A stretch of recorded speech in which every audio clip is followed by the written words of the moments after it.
Hello बच्चों, let us read this question.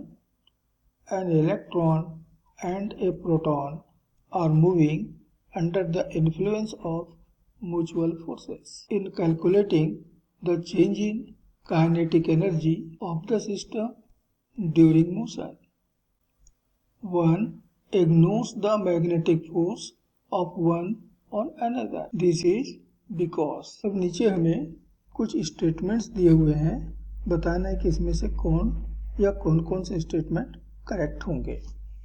इस question के लिए जो की कॉन्सेप्ट है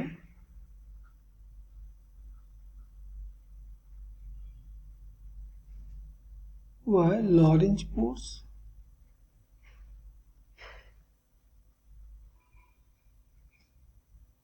अर्थात मैग्नेटिक फोर्स.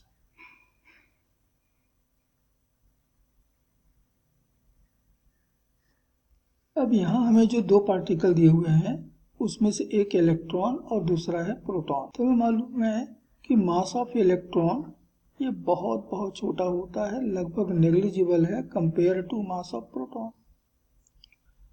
अब हमको ये भी मालूम है कि acceleration of a particle is given by force upon मास.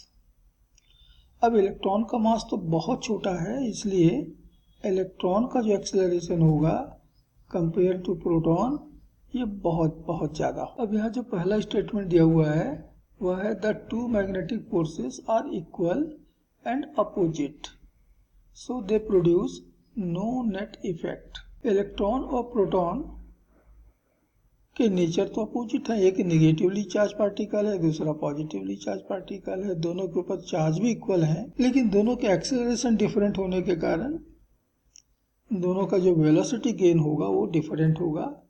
और ये वेलोसिटी डिफरेंट है तो मैग्नेटिक फोर्स F बराबर दी जाती है Q the charge into V cross B. और इसलिए दोनों पार्टिकल पर अप्लाई होने वाले फोर्सेस अपोजिट तो होंगे लेकिन इक्वल नहीं होंगे, अलग अलग होंगे. और ये इक्वल नहीं है, अलग अलग है, तो फिर उनका नेट इफेक्ट भी आएगा. और इसलिए ये ऑप्शन हमारा गलत हो रहा है क्योंकि forces are not equal. B option कहता है the magnetic force do no work on each particle. हम यहीं से देखें तो फोर्स F और पार्टिकल की वेलोसिटी भी एक दूसरे के परपेंडिकुलर हैं. और जब भी फोर्स और जिधर वेलोसिटी होगा उधर ही तो डिस्प्लेसमेंट भी होगा. तो जब भी फोर्स और डिस्प्लेसमेंट एक दूसरे के परपेंडिकुलर होते हैं वहाँ पर कोई वर्क नहीं होता. Work done by this force is equal to 0. और जब वर्क ही नहीं हो रहा है तो यहाँ वर्क एनर्जी थ्योरम अप्लाई करते समय इसका कोई कंट्रीब्यूशन नहीं है और इसलिए हम इसको इग्नोर कर सकते हैं या इग्नोर कर देते हैं. और इसलिए हमारा ये ऑप्शन तो बिल्कुल करेक्ट है. ऑप्शन सी में कहता है the magnetic forces do equal, फिर से इक्वल दे दिया इसलिए गलत है ये. और ऑप्शन डी कहता है, हाँ, और ऑप्शन सी में ये भी कह रहा है कि equal and opposite but non zero work. Non zero work, जबकि हमने देखा कि उनका वर्क जो है वो जीरो होता है. That's what is incorrect statement. अब हम लास्ट में आते हैं the magnetic forces are necessarily negligible.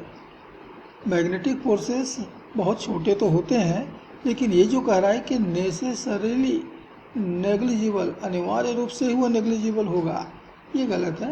क्योंकि हम देख रहे हैं कि मैग्नेटिक फोर्स बहुत सारे फैक्टर्स पे डिपेंड करता है. Charge of the particle, velocity of the particle, magnetic field applied in the space, ये सब पर डिपेंड करेगा. और इसलिए ये नेसेसरीली नेग्लिजिबल नहीं हो सकता. हो सकता है कि वेलोसिटी बहुत हाई हो सकता है कि हमने मैग्नेटिक फील्ड बहुत ज़्यादा अप्लाई कर दिया हो सकता है कि पार्टिकल के पास चार्ज जो है वो बहुत बड़ी हो.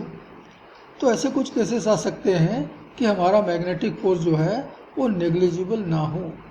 और इसलिए ये जो नेसेसरीली नेग्लिजिबल कहता है इसके कारण ये स्टेटमेंट भी रॉन्ग हो रहा है, गलत हो रहा है. तो इस क्वेश्चन के लिए करेक्ट ऑप्शन है option B, And therefore it is final answer of this question.